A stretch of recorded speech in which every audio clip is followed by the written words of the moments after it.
Nationwide protests are taking place at the moment in Nigeria over worsening economic hardship. Let's take a look at these live pictures from Lagos. The demonstrations have been organised by young Nigerians using social media, and it's been inspired by the recent demonstrations that we've seen in Kenya.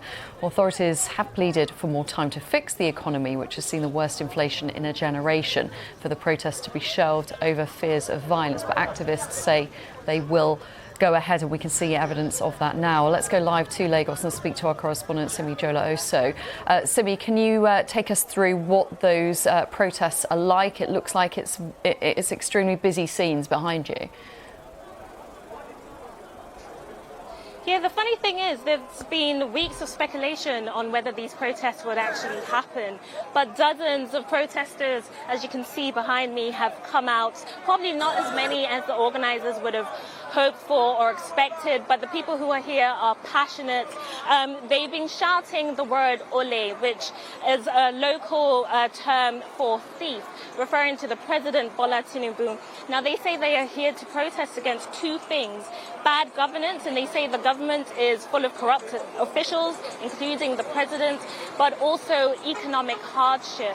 Now, Nigeria has been struggling economically. Inflation has passed 34%.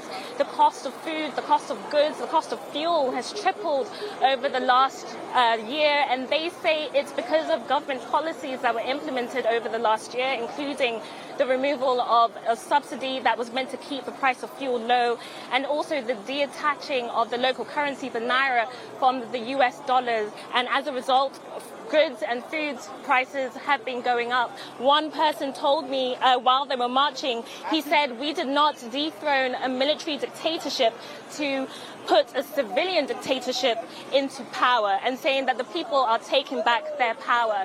The government has urged protesters to be patient, saying that they are going to put in policies in place that would help relieve the hardship that people are facing. Earlier this year, they distributed grains from the National Reserve. They also gave temporary cash payments to very poor families. But the protesters here are saying it's just simply not enough, and they plan to come out for 10 days or until the government do something to make lives easier. And we're seeing live pictures. There's a lot of police presence there. At the moment, are you seeing any violent activity, or is it a peaceful protest at the moment? No, it's been fairly peaceful.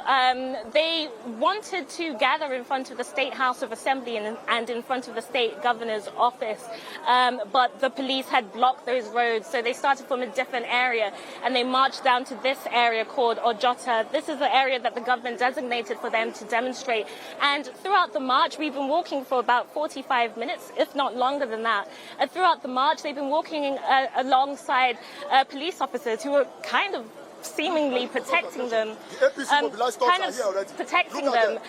also the military also came out as well, but there hasn't been any violence. There's been like small minor clashes between protesters and a couple of people who were protesting against protests, saying that they are in support of the government.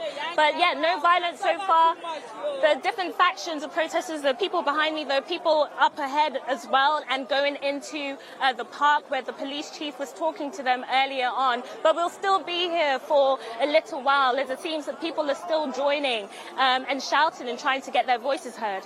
OK, Simi, we'll have to leave it there. Thank you very much, Simi Jola-Oso, there for us.